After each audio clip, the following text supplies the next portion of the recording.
and school and district leaders.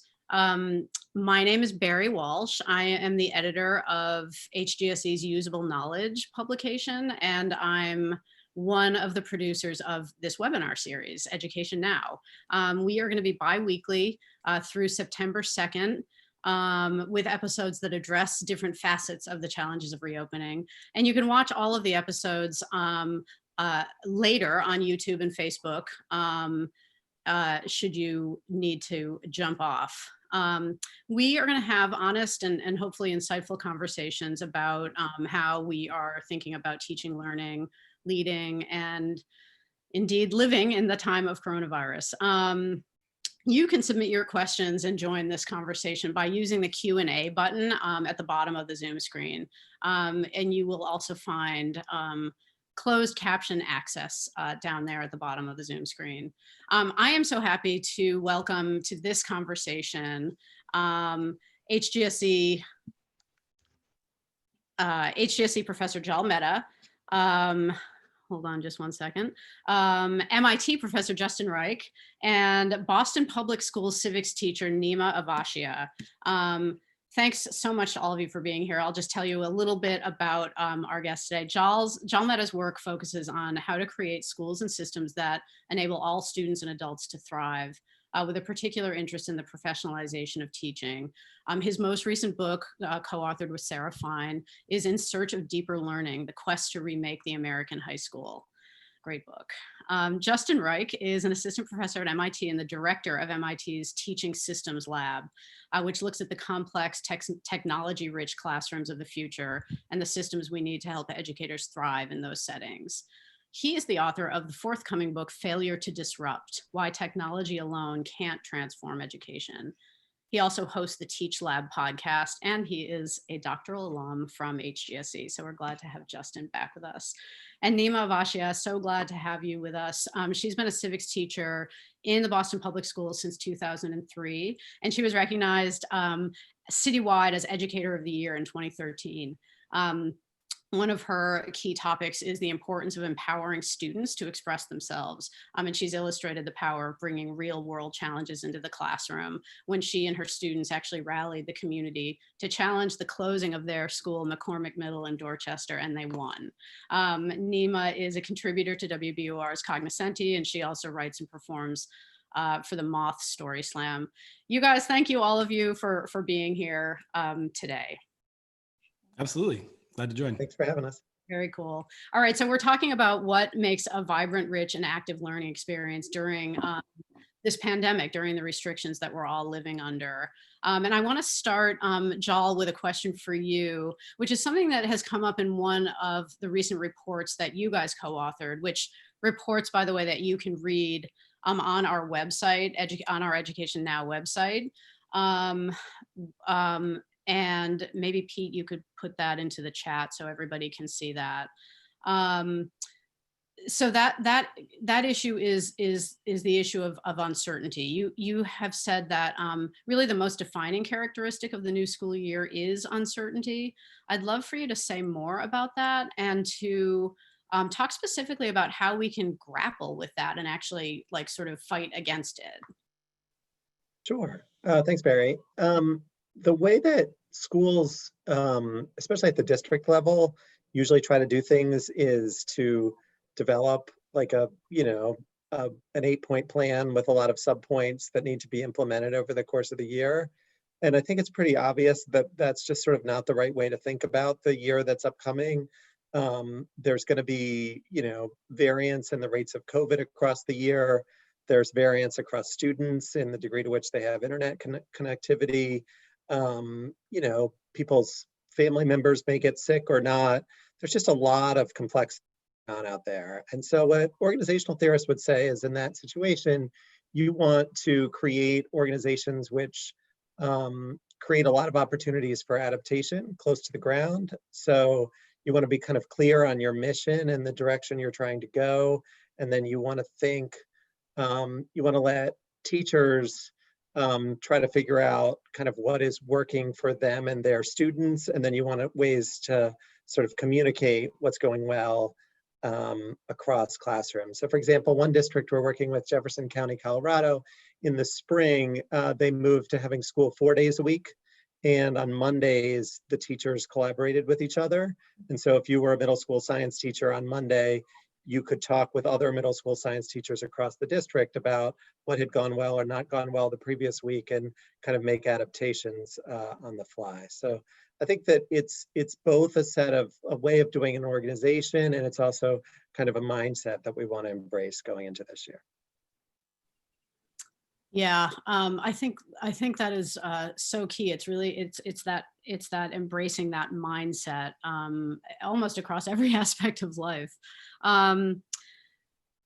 Justin, I wonder, against that kind of backdrop, or thinking about how we're working within that mindset, what do you, and of course everybody else, please jump in, what do you think schools need to do in order to be prepared to actually make hybrid or remote learning work? How do we do this right? And in fact, what is effective online learning really?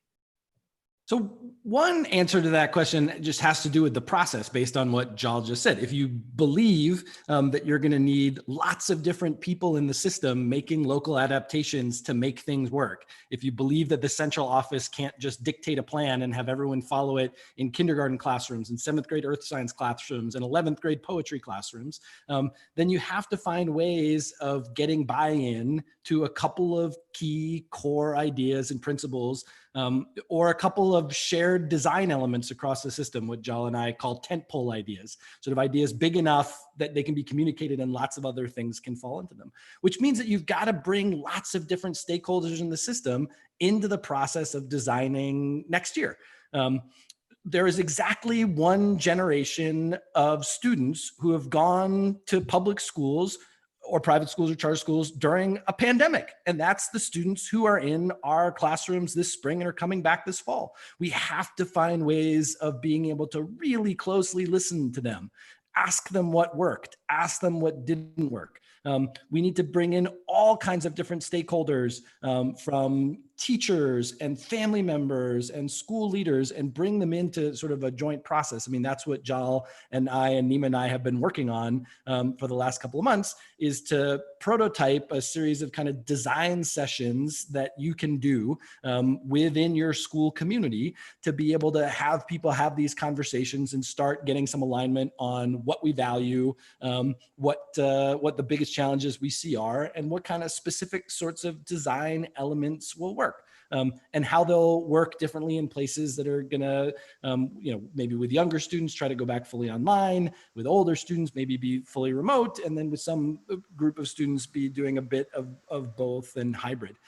So one answer to your question is that we need to bring lots of different voices into the conversation, especially, we need less design that comes from people sort of sitting in offices thinking hypothetically about what they think might work, and more design coming from the experiences of teachers who actually taught last spring and students who are actually learners. So we tried in what we've published recently to offer some guidelines, some workbooks, some strategies for doing that. And then quickly to the answer of what does good online learning look like, it has a lot in common with good face-to-face learning. And one starting point for that is relationships. What makes any kind of teaching and learning work is the connection between learners and teachers. We need to find different ways of building those connections for people who are going to be at a distance, but it's the same fundamental human need. People need lots of clarity. They need clear, streamlined communication to be able to participate in learning environments effectively. When we're in physical classrooms, we can bop around the room and look and see how people are going and take little side questions. We need to be really, really clear with our communications when we would do that in person. So it's the same kind of principles. It's the same human needs. It's thinking about sort of operationalizing them differently.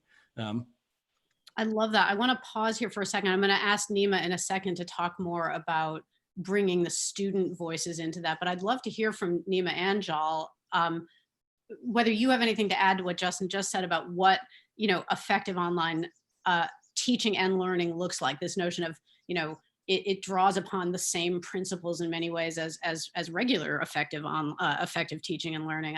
Any thoughts from either one of you guys to elaborate on that? Nima, why don't you go first? Sure. I mean, I think that that's 100% true. And I think figuring out how to get the principles of effective learning in the classroom to function in the online space is different, right? Like, I know how to reduce kids' affective filter when they're in my classroom so they feel safe taking risks. I would say through 3 months of online learning, I really struggled to figure out how do kids lower their affective filters enough on Zoom to feel like they can take risks in this space. So while the principles are the same, the strategies that you need in order to actually like activate those principles and make them successful in online learning is something I think we're still figuring out. And the reality is, prior to this moment, most of the people who opted into online learning, they did that. They opted in. So they were people for whom that mode of learning was what felt comfortable to them. Now we have a situation where 100% of children in hundreds of countries were doing it, and that wasn't necessarily their choice. And so, so when it's not your choice and it's sort of happening to you, how do I make the things that I know make good teaching in the classroom work for you? One of my local elementary school principals said, what we have learned is that there are like 1,000 things we do as teachers every day, verbal and nonverbal, to make classroom learning work, and none of them work on Zoom. And so we're in the midst of recompiling a new body of knowledge as a field about how to do this effectively. I think that's true. I think especially with older kids, but really for all kids, you know, the elements that create deep, powerful, engaging instruction are, you know, purpose, like, do I know why I'm doing this and to what end? And is there some place in which it might be displayed or shared beyond this classroom choice? Do I have any control over what I'm learning, how I'm learning it? Agency, which goes with choice. Building a community in which people, as Nima was saying, in which people feel trusted yet challenged, the sort of like warm yet challenging community. Roughly speaking, kind of all those things are the same. And so like how to translate them may be different. You know, there's a project-based school, Latitude High in San Francisco, for example, and they, you might think it would be harder to do project-based learning if you can't leave your house, but actually it turned out that those classes worked the best because the students knew what they were doing, what they were trying to produce, why they were trying to produce it. And so they took their like 90-minute block. They put the kids in 3 breakout groups of like 6 or 7 to work on their part of the project. The teacher rotated and checked in with each group as they were developing their project. So in some ways, some of the kind of overall ways that we would think about good pedagogy would also apply. And I also think that schools in general rely on kind of invisible coercion. Like once students go inside the doors, they have to do what the teachers say, and that doesn't really exist in the online space. And so the more you build those kinds of experiences where students want to join, the better. I remember one situation where a girl in one of my classes at the graduate school level was supposed to do a presentation, and the red line broke down, and she like FaceTimed her presentation from the platform. So, you know, like when people really want to do it, assuming that basics of food and internet and other things are in place, it really increases the likelihood of success. Yeah, I think what's going to be interesting is seeing how a structure like a school that is typically sort of administration says and everyone just does, how people reinvent their roles in that structure or system. And I know, you know, that's been a challenge in our school district this year for sure. People are kind of waiting and no one really knows.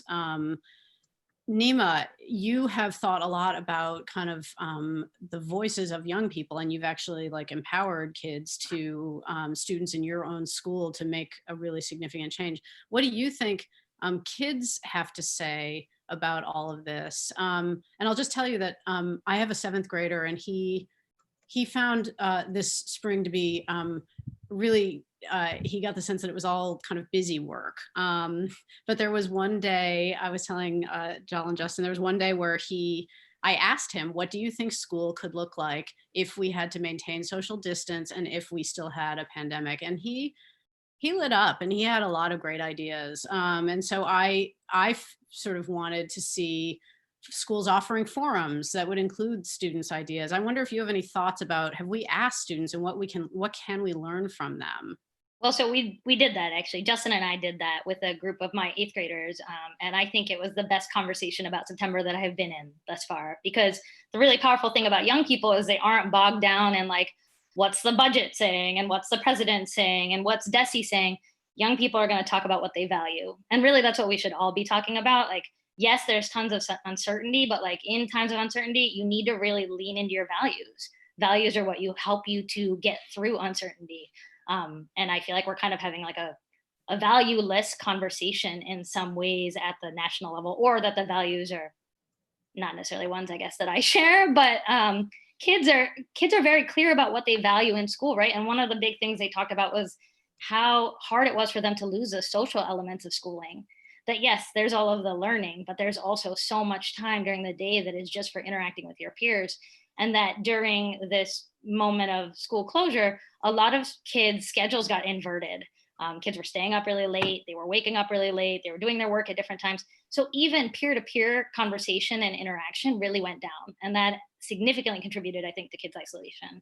And so one really big thing kids called out was, we need schools to help us figure out ways to socialize with each other, even at a distance. Mm. A second thing that they talked about was just the scale of the work, and the fact that when you're working alone in your house, having 4 or 5 or 6 subjects that you're navigating, even though it might be the same amount of work that you do during the school day, it doesn't feel the same. It feels like you're just going from one thing to another thing to another thing, which also probably happens during in-person school.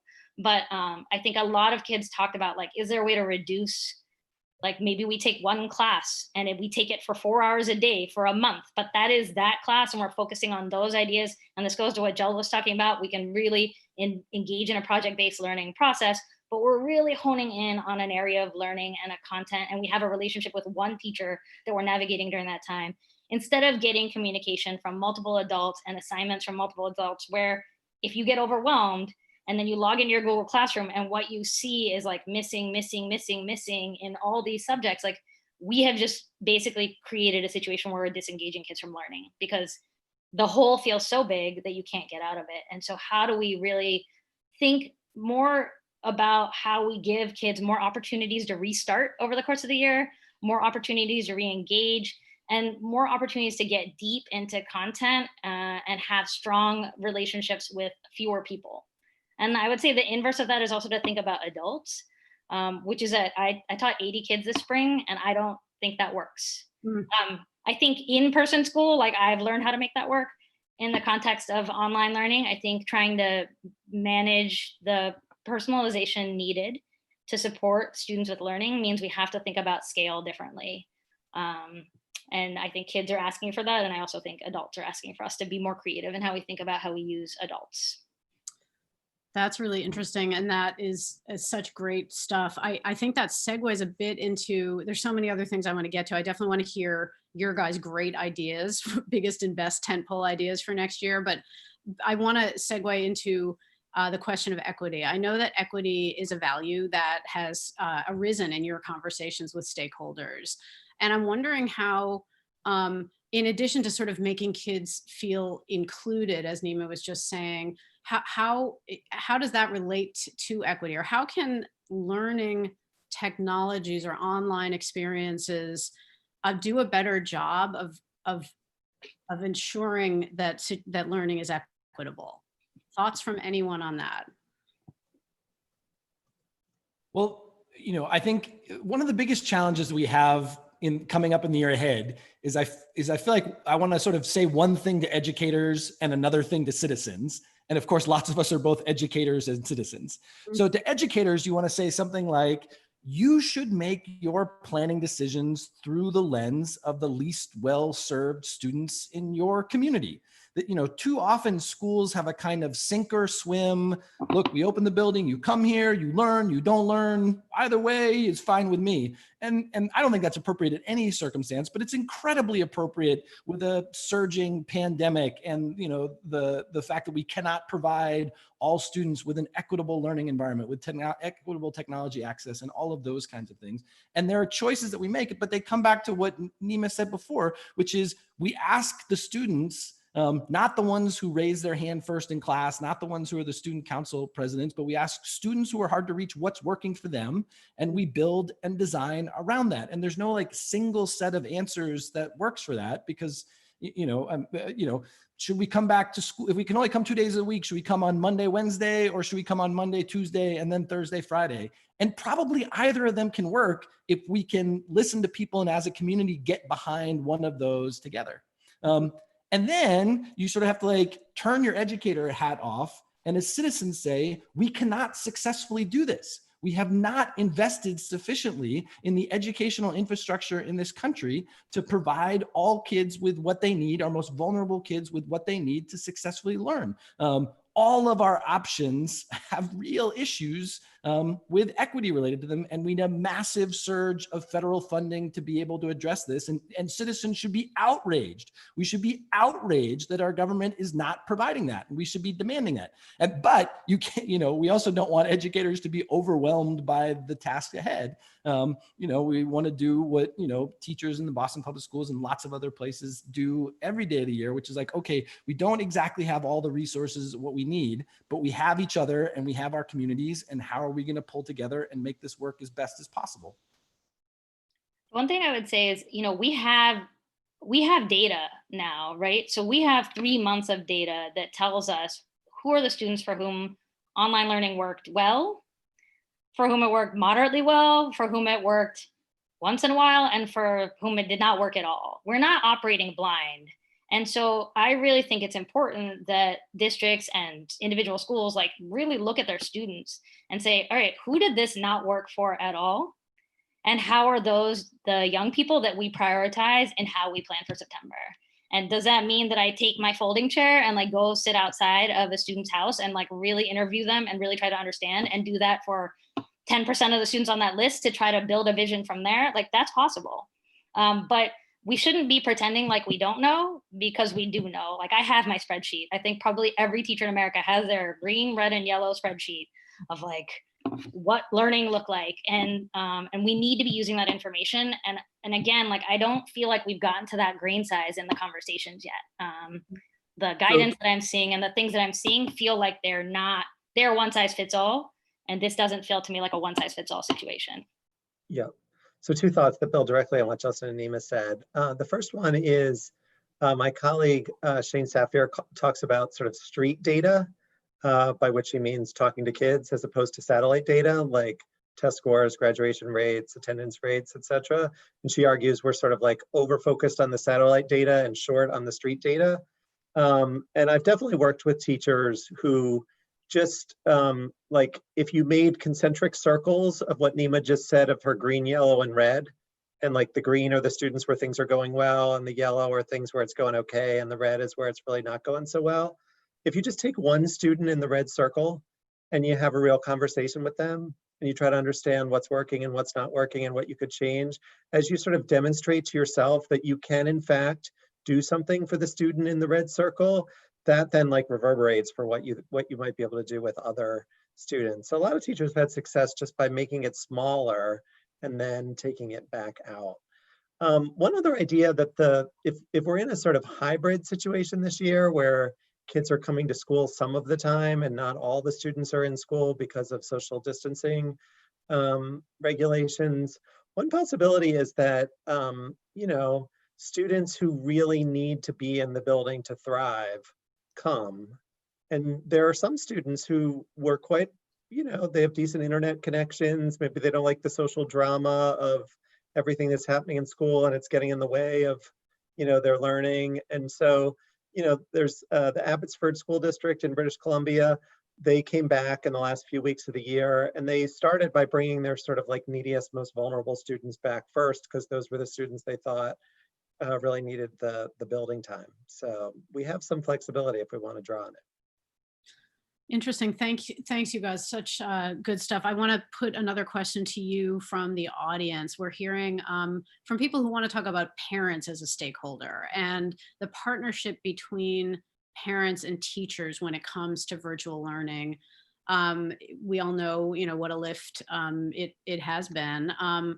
Are there Is there new thinking, innovative thinking that you've heard about better ways to have that parent-teacher partnership serve us this fall? Nima, what were the engagements that you had with parents that were most effective in the spring?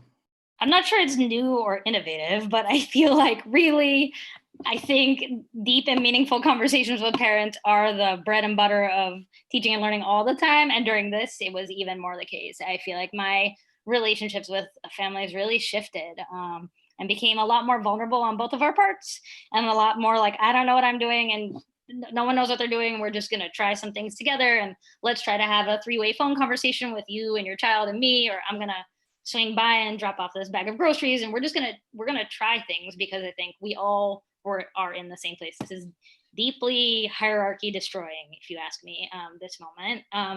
But I think that there are some things that districts could do that would help families. There was a sort of the fuzziness around like synchronous and asynchronous learning, and like schedules, and like how much guidance are we giving versus how much are we kind of like leaving it out there for families to figure it out. I think on one level, there are reasons for doing that, and reasons that have to do with making sure that we don't create inequity. I think at the same time, not having some clear supports and guidance also sometimes made it hard for families to know like how hard to push, or how much structure they should be putting around their kid's day. Or if a teacher is saying an assignment is due on Friday, does that really mean the kid can wait till Friday to do it? Or should they be picking away at it every day of the week? And so I think providing a little bit more clarity and consistency around what work should look like, what scheduling could look like, always acknowledging that there's got to be flexibility, and that there has to be the ability for kids to engage asynchronously if they need to, and there have to be opportunities for makeup, but giving people a little bit more in their toolbox in terms of even also having strategies. Like when kids are at school, I have kids who use noise canceling headphones. I have kids who use wobble stools. I have kids who are using like fidget toys to help them kind of manage their distraction. Like, how do we equip families with really concrete tools that they need in order to make online learning work, that we use in classrooms, but then when kids went home, like they didn't take the wobble stool with them. And I'm like, oh my God, I should have sent it home. But we have to help families to sort of like have a better sense of like all the different strategies and tools we use during the school day that support kids with learning, in order to, I think, help them feel a little bit more able to be supportive on their side. Mm-hmm. Great. I would add to that one implicit idea in Nima's description is that parents are just still going to have, and families, communities are going to have to be really involved next year. There's a great line from the founder of Outward Bound, Kurt Hahn, who says, there's three ways to engage young people in particular. You can compel them, and that is of the devil. You can persuade them, and that's a hook without a worm. Or you can tell them you are needed, and that hardly ever fails. I mean, the fact is, in a typical year, we can turn to families and turn to communities and say, look, send us your kids, and we're going to need some support and communication from you. But for the most part, we can do a pretty good job educating our students. In the year ahead, surveys suggest that parents were spending between 2 and 4 hours daily supporting students in their learning. And we're going to need things that are like that in the year ahead. Part of what we need to do is sort of like prepare parents for the journey ahead, prepare families and communities for the journey ahead. You're going to have to spend more time talking to your teacher about the things that have previously worked, about what kinds of fidget toys we might be able to get them to help them stay focused at home. You might have to learn more about the curriculum that you usually do in a given year so you can help answer some questions. It's unfortunately the case that we're going to need a lot from, if this is going to work in the best way possible, we really need a kind of national movement of families and communities to be able to pull together and say, I'm going to help my kids, I'm going to help my neighbors' kids, I'm going to help my sister's kids. It's going to have, just like mask wearing and lots of public health protections have been Americans, people across the world coming together to support their communities, learning is going to have to look like that next year. Mm. One quick idea that was in the report that one of the students suggested was a call a teacher button. And there is a school that we worked with in Madison, Wisconsin, La Follette school, where every staff member in the building, teachers, paraprofessionals, principals, etc., was connected with 7 kids. And so if you were stuck, that was the person that you texted, and they could say, well, you're stuck on your physics, how about you do some reading? Or I see you're getting frustrated, why don't you take a walk? Or, and so they didn't necessarily know the content, but they were sort of like, since everybody's not going to have a caregiver sitting right next to them all day, it was sort of a way that the school had done this. And the person who told us about this was the principal. So he was running the whole school, and he still had like his 7 kids. And he's like, these 7 can text me anytime and I need to respond. So this is great. We're almost on time. I've got to ask you guys one more question though, and it's going to spring from things you've all said, which is the thing about next year that's come up in almost every answer is that it goes back to the very first question. It's an uncertain environment, and new thinking, whether it's hierarchy busting, as Nima said, or whether it's sort of outside of the box, new thinking is needed. So I wanted to get your take on just some of the most interesting ideas that have surfaced in some of the work you've done with stakeholders, some of these tentpole ideas that you have talked about. Give us a few examples of those, or just even your own thoughts about innovations that might have been long overdue.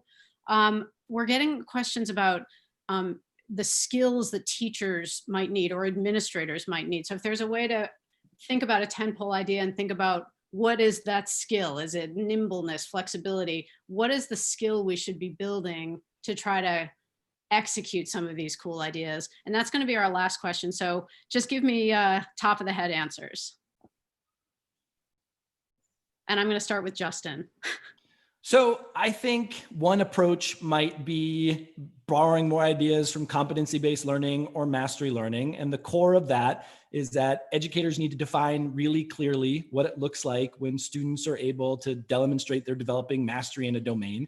And then they have lots of pathways of showing that, and they have lots of pathways of getting to that mastery, and they're able to show that mastery whenever they develop it. So if they're supposed to develop it by September 29th, and they don't, we don't give up and move on. We say, okay, let's give you more opportunities to do that. So I think, if I was a school leader in a school that had been sort of playing around with these ideas or starting to explore them in a couple of different places, that might be one thing that I really pick on and encourage us to look into as something that can help organize our whole school response to these challenges.